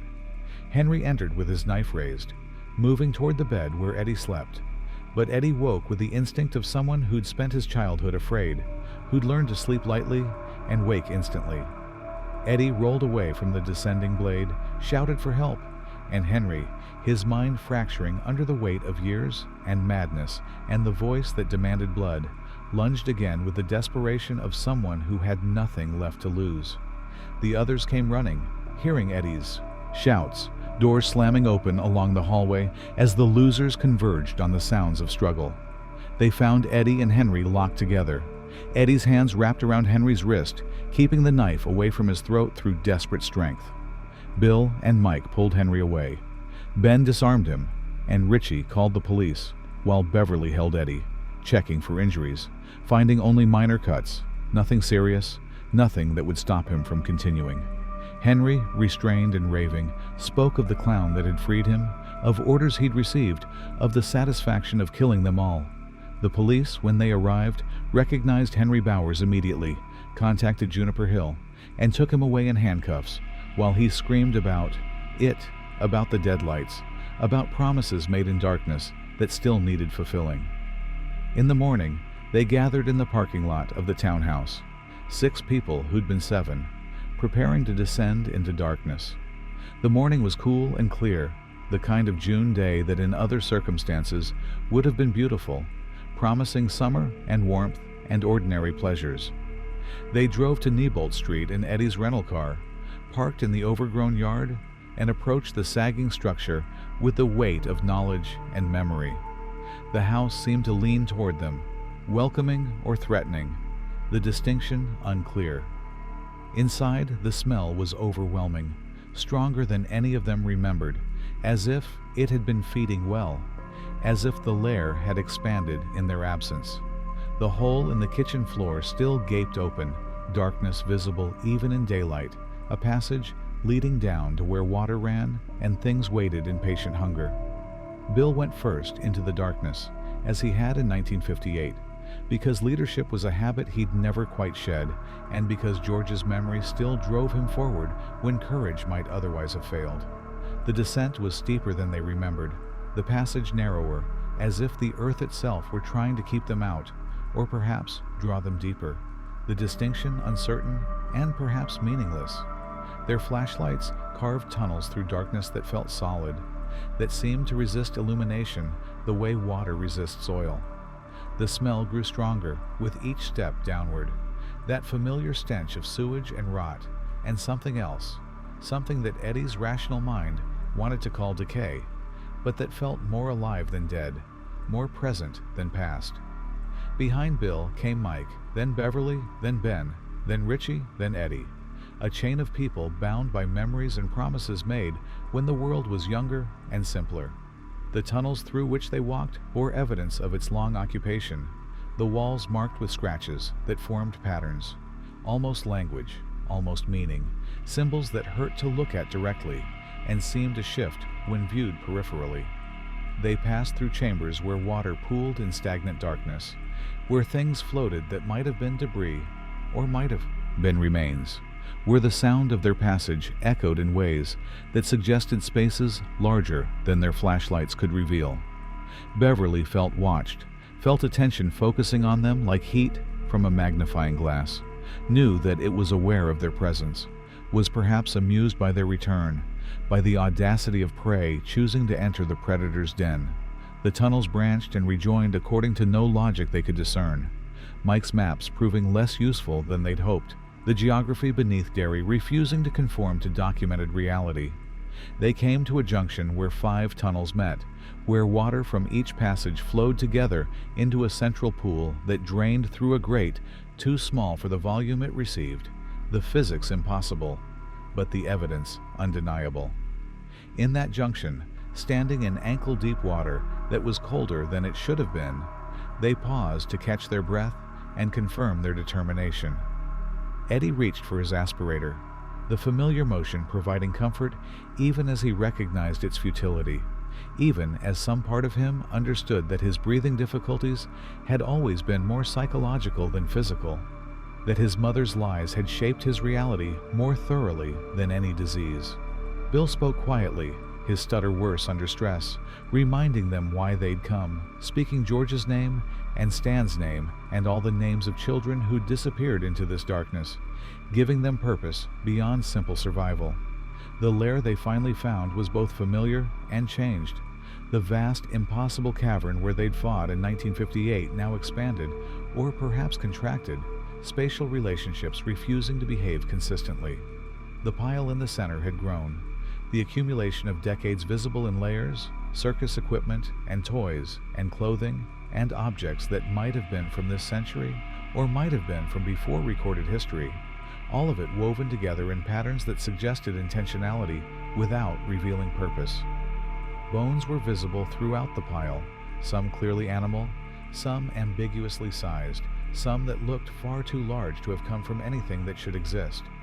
The air in the cavern felt thick, humid, carrying a charge like the moment before lightning strikes, potential energy waiting for release. It appeared not dramatically, but simply, as if it had always been there and they'd only just noticed. Pennywise the dancing clown standing atop the pile, smiling that too wide smile, eyes catching their flashlight beams and reflecting them back as orange light that pulsed with heartbeat rhythm. The voice, when it spoke, was friendly, jovial even, greeting them like old friends who'd been away too long, expressing pleasure at their return, their growth, the maturity that would make their fear richer, their terror more nourishing. It commented on the years that had passed, on the lives they'd built, on Stan's wise choice to avoid this reunion, speaking of him in ways that made clear it knew about the bathtub, the razor, the message written in blood. The casual cruelty of this knowledge, the reminder that it had claimed Stan without even being present, struck them harder than any direct threat might have. Beverly raised her slingshot, the same silver bearing she'd made from her father's dollar, loaded and ready. But it moved faster than physics should allow, appearing behind them, then above them, then in front of them again, laughing at their attempts to fight with objects and weapons when the real battle was elsewhere, in spaces they couldn't see but could only sense. It shifted forms as it spoke, becoming the leper that haunted Eddie, the mummy that terrified Ben, the drowned corpses that broke Stan, cycling through their fears with casual ease, proving that it remembered them, that 27 years changed nothing, that they were still children in its eyes, still prey, still food. Richie made a joke because humor was his only defense, but his voice cracked mid-sentence, terror overwhelming even his desperate need to deflect with laughter.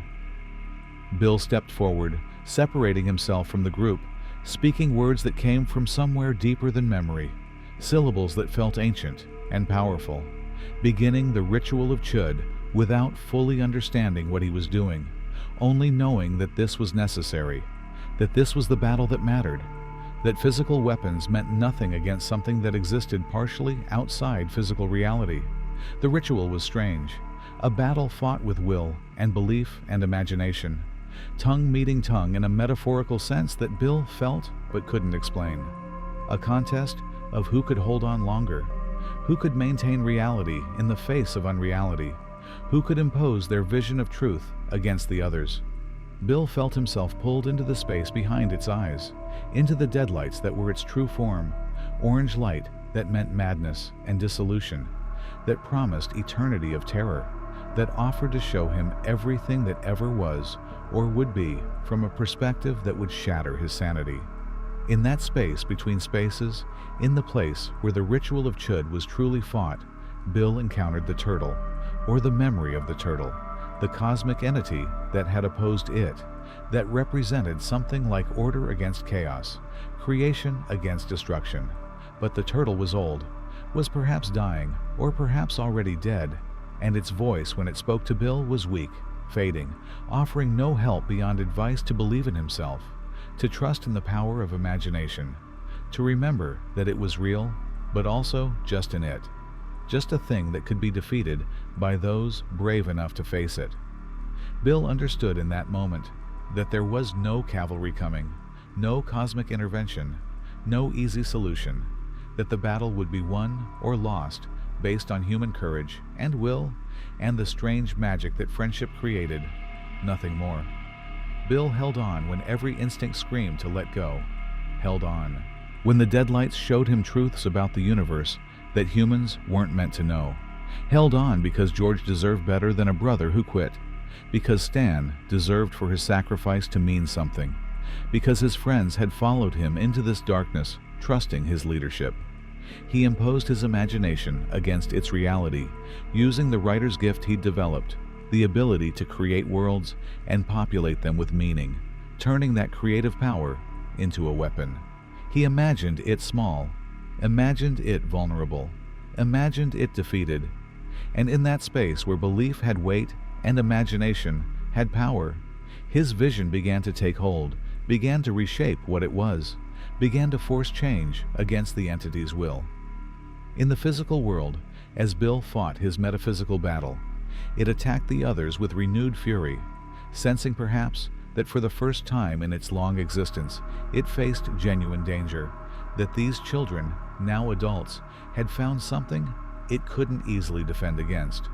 It manifested as a giant spider, the closest approximation to its true form that human minds could process, a thing of too many legs and too many eyes, jaws that dripped venom, movements that violated natural law. The spider thing struck at them with appendages that seemed to phase in and out of reality, that left marks when they connected, but that couldn't quite be dodged because they existed across multiple dimensions simultaneously. Ben tried to shield Beverly, his bulk proving useful as its attack bounced off his shoulders, leaving bruises but not penetrating. Richie and Mike flanked it, drawing its attention, creating openings for the others. Eddie saw it lunge toward Bill, saw his friend vulnerable while locked in the ritual, saw that unless someone intervened, Bill would be torn apart before he could finish whatever he was doing. Eddie moved without thinking, without reaching for his aspirator, without considering his mother's warnings, or his wife's concerns, or his own lifelong certainty of his own fragility. He placed himself between Bill and its descending limb, taking the strike that was meant for his friend, feeling something break inside his chest as the impact lifted him from his feet and threw him against the cavern wall. The pain was immediate and absolute, ribs shattered, internal damage extensive. But Eddie found himself oddly calm, looking down at his own injury with the detached interest of someone observing rather than experiencing. He'd done something brave, something truly heroic, and the realization carried a satisfaction that transcended pain. Beverly reached Eddie first, holding him while the others formed a protective circle, her hands coming away red with his blood, her voice calling his name with increasing desperation. Eddie looked up at her, tried to speak, managed only a whisper about his aspirator being fake, about his mother lying, about finally understanding that he'd been strong all along, that fear was learned, not inherent. He wanted to tell them all something important, wanted to say that he wasn't afraid anymore, that dying in defense of friends felt right in ways that living for Myra never had. But the words wouldn't come, his breath coming in shallow gasps that brought more pain than oxygen. Beverly held him and wept, her tears falling on his face. And Eddie had time to think that Beverly Marsh crying for him was not the worst way to leave the world before the darkness came and took him somewhere beyond pain, beyond fear, beyond the reach of monsters both metaphorical and real. Bill, still locked in the ritual, felt Eddie's death like a physical blow, felt the loss of one of their circle, and the grief fueled his determination rather than breaking it. He pushed harder against its will, against its reality, using Eddie's sacrifice as proof that they were stronger than they believed, that ordinary humans could face cosmic horror and choose courage over survival, that love and friendship created power that things like it couldn't understand or defend against. Bill felt it weakening, felt its grip on reality loosening, and he pressed his advantage with everything he had, all his will, all his imagination, all his grief and rage and desperate need for this to mean something, for all the death and pain and sacrifice to purchase something other than defeat. The others attacked in concert, Beverly firing her silver bearing with perfect aim, striking the spider form in what might have been an eye, the silver burning where it touched, proving that some old magics still held power if belief backed them. Ben swung a length of pipe he'd found in the tunnels, connecting solidly with one of its legs, feeling the satisfying impact of metal on something solid despite the thing's tendency to phase through reality. Mike and Richie grabbed rocks from the cavern floor and threw them with force, backed by fury and grief, each impact causing it to recoil, to shrink slightly, to become more physical and less cosmic, more vulnerable and less invincible. They were winning, Bill realized, actually winning, because it hadn't expected them to grow up, to return, to face it again with adult strength and childhood belief somehow combined. It screamed, a sound that wasn't just audio, but feeling, terror and rage and surprise translated into vibration that shook the cavern, that brought debris falling from high above, that suggested the beginning of something larger, some collapse or transformation that extended beyond the immediate battle. The scream went on, echoing through the sewers, through the town above, rattling windows and waking sleepers, and sending animals fleeing in panic from something they couldn't name. Bill felt the ritual nearing completion, felt its reality crumbling under sustained assault, and he made one final push, imagining with all his creative power that it was not eternal, was not invincible, was just a thing that could die. And in that moment of absolute belief, something fundamental changed. It began to collapse, the spider form losing coherence, pieces of it falling away or fading, or simply ceasing to exist.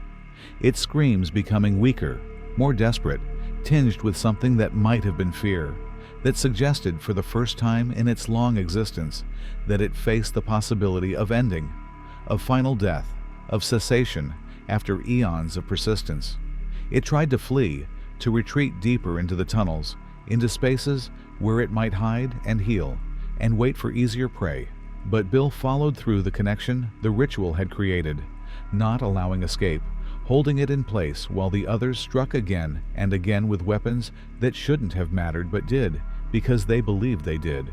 Because in this space, beneath Derry, belief trumped physics and will shaped reality. The moment of its death, if death was the right word for what happened to something that had never truly lived in any biological sense, was simultaneously dramatic and anticlimactic.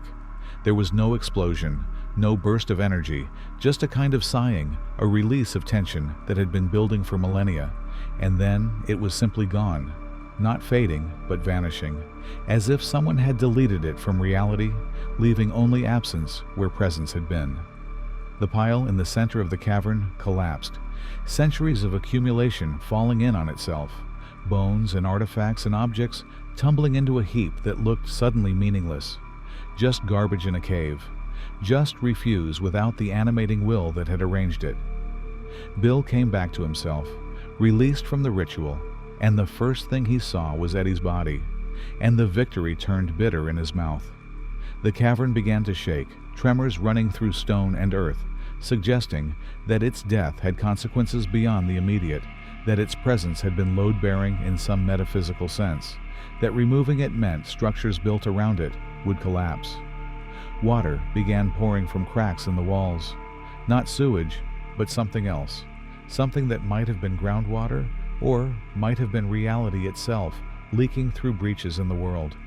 Ben, architect and engineer, recognized the signs of imminent structural failure, shouted warnings that they needed to leave, that the entire sewer system might be coming down, that they had minutes at best before the way out closed forever. They grabbed Eddie's body, refusing to leave him in the dark, and ran through passages that were actively collapsing, pursued by destruction that followed them like a living thing. The climb back to the surface was nightmare made physical, tunnels collapsing behind them as they ran, water rising, the way ahead uncertain, and the way back impossible. They hauled Eddie's body through spaces barely wide enough, over obstacles and through flooded sections, none of them willing to leave him behind, his weight shared among them, becoming a kind of prayer, a refusal to let it claim one final victory. Richie slipped and nearly fell into a chasm that opened beneath his feet, Mike grabbing his arm and pulling him back while rocks tumbled into darkness that had no visible bottom.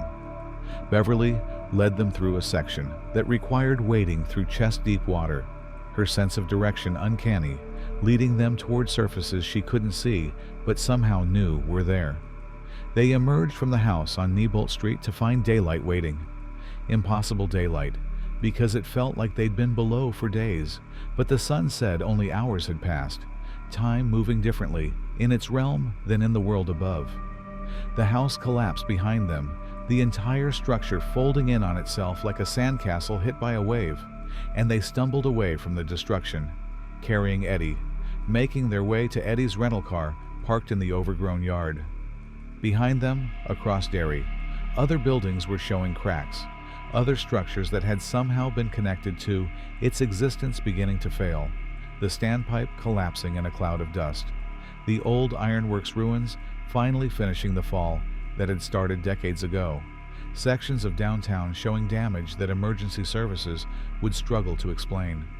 They drove to the hospital in silence, Eddie's body in the back seat, knowing he was beyond help, but unable to simply leave him, unable to not try every possible thing, even when reason said all things were futile. The hospital staff took him away, worked on him with professional efficiency, came back to report what everyone already knew, that he'd been dead before they arrived, that his injuries were too severe, that there was nothing anyone could have done. The paperwork that followed felt surreal, signing documents and answering questions about what had happened, lying smoothly about an accident in the old house, about structural collapse, about tragedy that was no one's fault.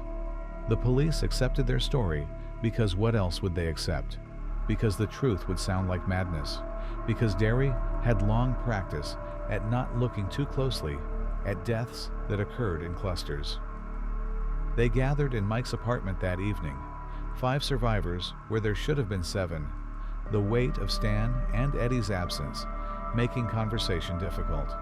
They'd won, they'd actually killed it, accomplished what had seemed impossible, but victory felt hollow when purchased with friends' lives, when the cost was measured in futures that would never be lived, in children Eddie would never have, in years Stan deserved but never got.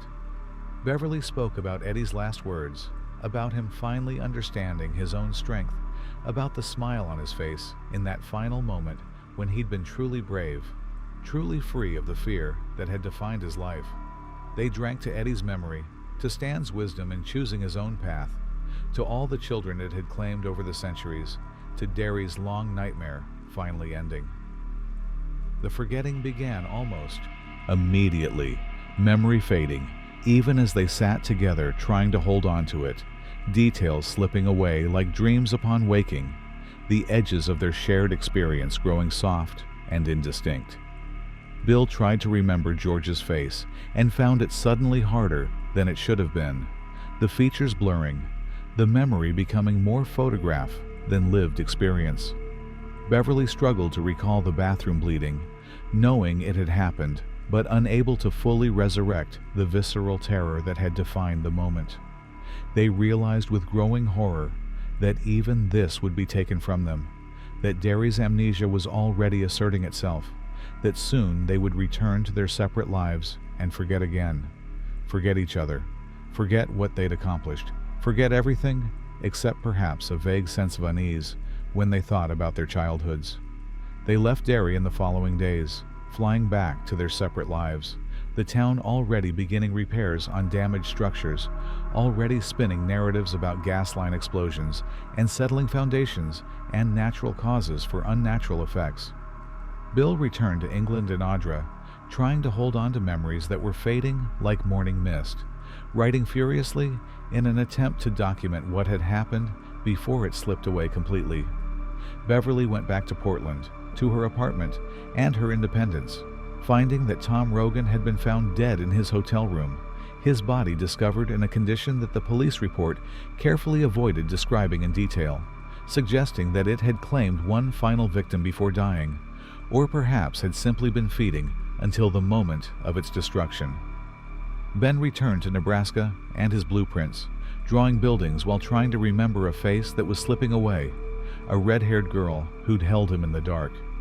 Richie went back to his show and his voices and his audience, performing humor while feeling increasingly hollow, as if something essential had been left behind in Derry. Mike Hanlon remained until the end, packing his research, boxing decades of careful documentation, preparing to finally leave the town that had been his prison and purpose. He was the last to go because someone had to be, because the chronicle needed to be completed, because he owed it to all those who disappeared to make sure their stories weren't entirely forgotten. He drove out of Derry on a summer afternoon when everything looked normal, when the town seemed indistinguishable from 1,000 other small American towns, when nothing suggested the horror that had lived beneath its streets for so long. In his rearview mirror, Derry receded and faded, and Mike felt the memories beginning to slip, felt the details blurring, and he didn't fight it, understanding that perhaps forgetting was mercy, that perhaps some things were too heavy to carry forever. The question that lingered, that none of them could quite answer even before the forgetting took complete hold, was whether it was truly dead or merely dormant again, whether they'd destroyed it or simply wounded it so badly that it would need centuries to heal, whether the cycle was broken or just interrupted for a span longer than their lifetimes.